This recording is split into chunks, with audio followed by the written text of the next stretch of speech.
or older, a tax of 15% on retail sales of marijuana, in addition to current sales tax, and a cultivation tax on both flowers and leaves would be levied. Medical marijuana would be exempt from some, but not all taxation. Prop 64 would name state agencies to license and regulate the marijuana industry, and also allow for local regulation and taxation. 64 would impose advertising and labeling standards and restrictions, and would prohibit marketing directly to minors. 64 permits changing sentences of individuals previously convicted for activities now made legal, and destruction of records for prior marijuana convictions.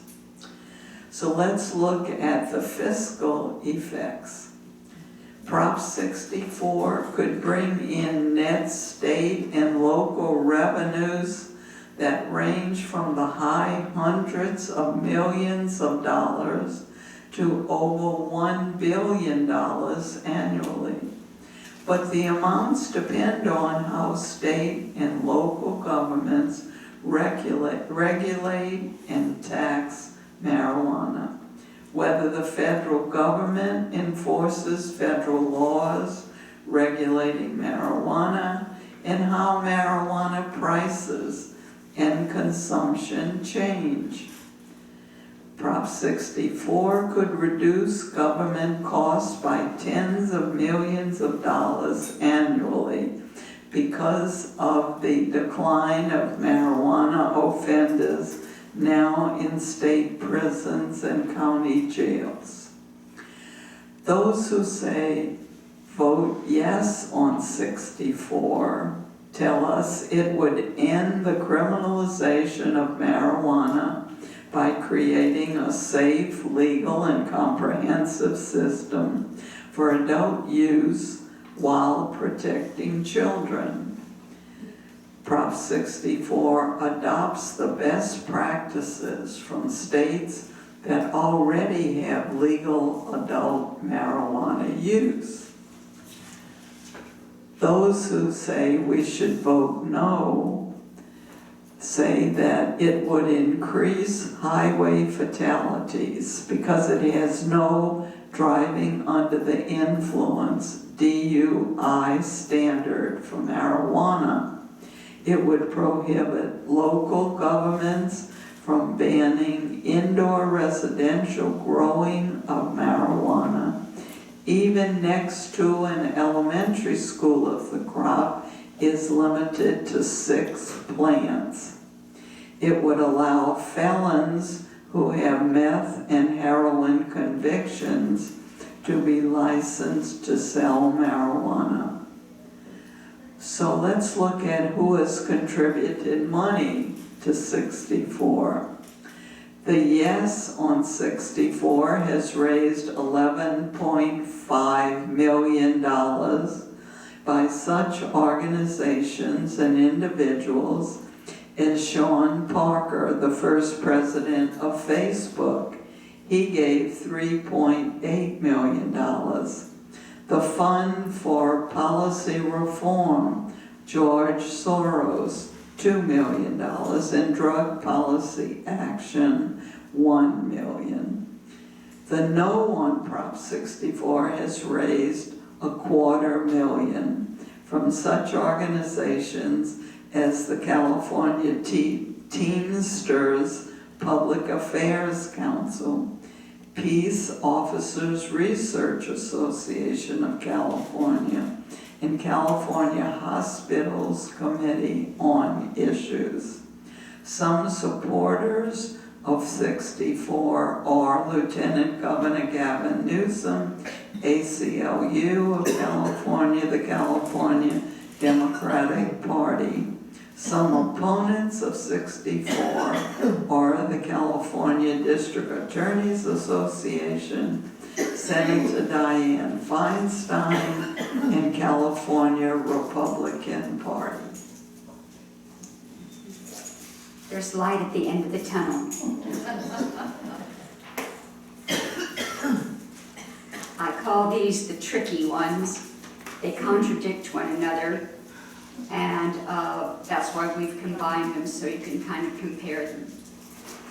They both deal with plastic bags. Proposition 65 asks, if a statewide ban on single-use carry-out grocery bags is enacted and stores are required to offer reusable bags for sale, should the money from the sale of those bags go to a special fund for environmental purposes? Proposition 67 simply asks, should the law passed by the legislature banning single-use plastic bags be allowed to go into effect? So start with 67 since it's more straightforward. It asks the voters to approve or reject Senate Bill 270, which was passed by the legislature in 2014. It would have gone into effect July 1st, 2015. However, the enactment of the bill was stopped because opponents gathered enough signatures to put Proposition 65 on the ballot. Proposition 270 requires stores selling recycled paper to charge at least 10 cents per bag. Proposition 270 also requires stores to retain the money from bag sales only for specified purposes, such as covering the cost of providing the bags. Those in favor of Proposition 67 say, it's a common sense solution to reduce the use of plastic bags that don't break down for years and litter our oceans, lakes, and streams and harm wildlife. Proposition 67 will increase the incentives for all shoppers to carry their own reusable bags instead of getting new bags each time they shop. Those opposed to Proposition 67 say a ban on single-use bags would decrease manufacturing jobs and harm the economy. Proposition 67 is a hidden tax because consumers will be forced to spend 10 cents for every bag they're given at checkout, while grocers get to keep the money. Let's follow the money. The Yes on Proposition 67 campaign has raised $500,000, coming primarily from Safeway, grocers, Ralph's, Raley's, and People for a Clean and Healthy Bay. The No on Proposition 67 has raised $3 million, all from plastic bag manufacturers. Some of the supporters of Proposition 67 are Monterey Bay Aquarium, California Democratic Party, California Grocers Association, Natural Resources Defense Council, League of Women Voters of California. Some of the opponents of Proposition 67 are Manufacturers and Technology Association, California Taxpayer Protection Committee, American Forest and Paper Association. Now we'll look at 65. Proposition 65 would redirect money collected by stores for reusable bags to the Wildlife Conservation Board if a ban bag is passed. If both Proposition 65 and Proposition 67 pass, there's potential litigation, as stores might sue to retain the reusable bag fees as intended by Proposition 67. Proponents of Proposition 65 say grocery stores should not be allowed to profit from the sale of reusable bags to consumers who are prevented from getting free bags. A bag ban's goal, say that fast 3 times, is environmentalism. So any money customers pay for reusable bags should go to environmental purposes, not to the stores. Those opposed to Proposition 65 say the plastic bag industry has spent millions of dollars to put this disingenuous measure on the ballot. The industry is using this measure to damage the hard-won agreement between environmentalists and grocers that made a state plastic bag ban possible in the first place. Grocery stores are promised with SB 270 to get help in paying for their reusable bags, which they say can cost up to 15 cents a piece to produce. Proposition 65 would not keep that promise, and grocers could, with good reason, sue the state. In following the money, almost $3 million has been raised to support Proposition 65, mostly from the plastic bag manufacturers. And organizations supporting it are California Taxpayer Protection Committee, California Senior Advocates League. Those opposed to 65 are Californians Against Waste, California Republican Party, and the League of Women Voters of California. So, to sum it up, if you don't think there should be a ban on single-use plastic bags, then vote no on both of them. If you think there should be a ban on single-use plastic bags as worked out by the legislature between environment and commercial groups, then vote yes on 67 and no on 65. Clear as mud. Well, you should feel very good. You have finished the state ballot measures, and we're going to move on now to the Contra Costa 3 ballot measures, and they'll be a little shorter than the state ones. We're going to start with Measure C1. It's a parcel tax.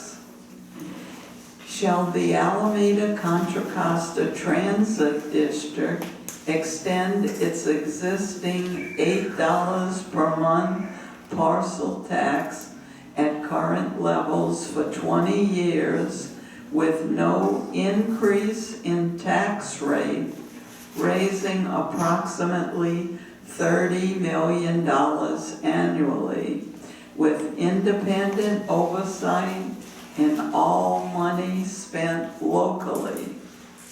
The main focus of Measure C1 is to continue support for the AC transit system and to keep the fares reasonable.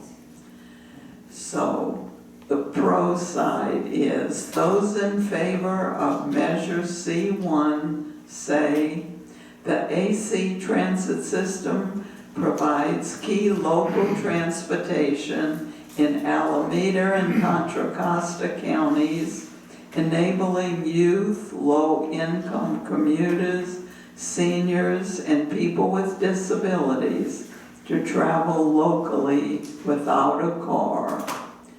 The AC transit system also provides needed access to cities and towns without BART stations.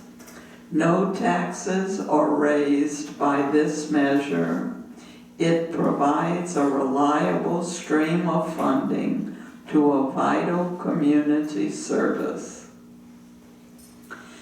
There have been some arguments raised against Measure C1, primarily from the East Bay Times, and their editors say, do not vote for Measure C1 because the shortfall for employee retirement benefits has reached an amount equal to 2.5 years of employees' salaries, and district employees pay nothing towards their pensions. There's been a disconnect between service spending and the huge resulting long-term debt, which means that future generations of riders and taxpayers must pay. Service may be cut again unless these financial problems are solved. So, who is on the pro side? The measure C1 has been endorsed by the League of Women Voters of the Bay Area. Thus far, Measure C1 has not been opposed by the Contra Costa Taxpayers Association. The next measure is Measure RR, and this is asks if the Bay Area Rapid Transit District should issue $3.5 billion in bonds for the acquisition or improvement of real property subject to independent oversight and annual audits. Background about the information about BART.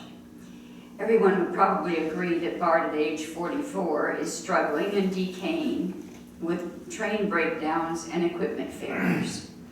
Passengers complain that the trains and stations are dirty and dilapidated. BART estimates that it needs $9.6 billion in improvements just to keep the trains running. For many years, BART directors failed to take the politically unpopular steps of raising fares or of assessing bond measures to ensure a steady flow of money for costly projects. After a failed attempt in 2000, BART persuaded voters in 2004 to approve a $980 million bond measure to bolster the Trans-Bay Tube and elevated tracks and stations against earthquakes. However, this bond measure did nothing to care for the core of the system.